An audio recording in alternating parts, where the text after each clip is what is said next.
शिव पुराण महात्म्य छठा अध्याय।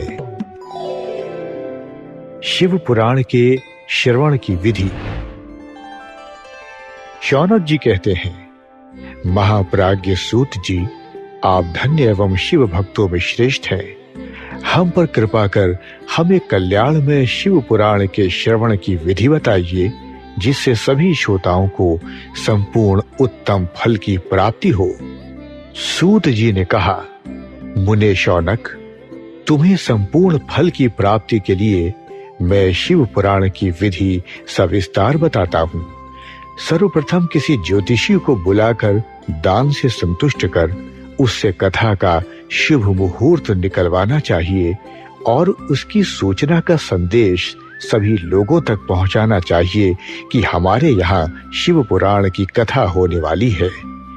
अपने कल्याण की इच्छा रखने वालों को इसे सुनने अवश्य पधारना चाहिए। देश देश में जो भी भगवान शिव के भक्त हों तथा शिव कथा के कीर्तन और श्रवण के उत्सुक हों, उन सभी को आदर पूर्वक बुलाना चाहिए और उनका आदर सत्कार करना चाहिए। शिव पुराण सुनने के लिए मंदिर, तीर्थ, वन प्रांत अथवा घर में ही उत्तम स्थान का निर्माण करना चाहिए।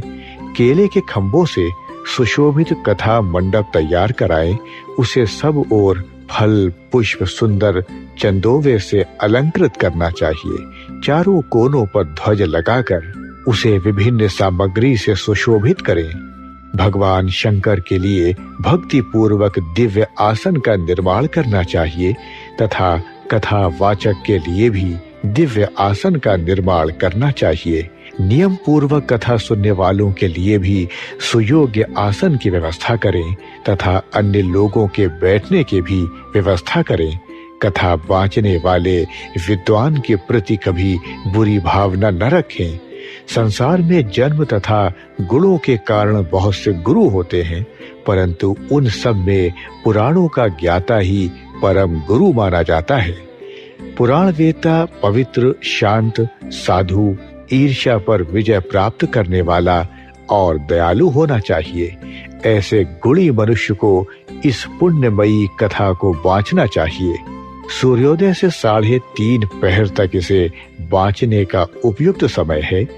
मध्याह्न काल में 2 घड़ी तक कथा बंद रखनी चाहिए ताकि लोग मल मूत्र का त्याग कर सकें।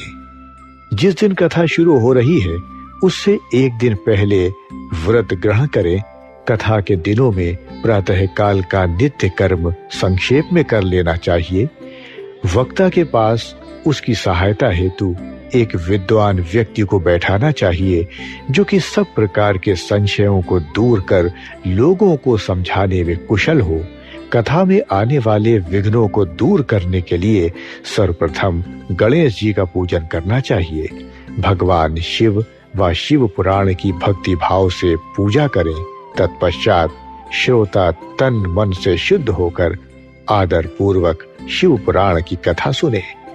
जो वक्ता और श्रोता अनेक प्रकार के कर्मों से भटक रहे हों, काम आदि 6 विकारों से युक्त हों, वे पुण्य के भागी नहीं हो सकते।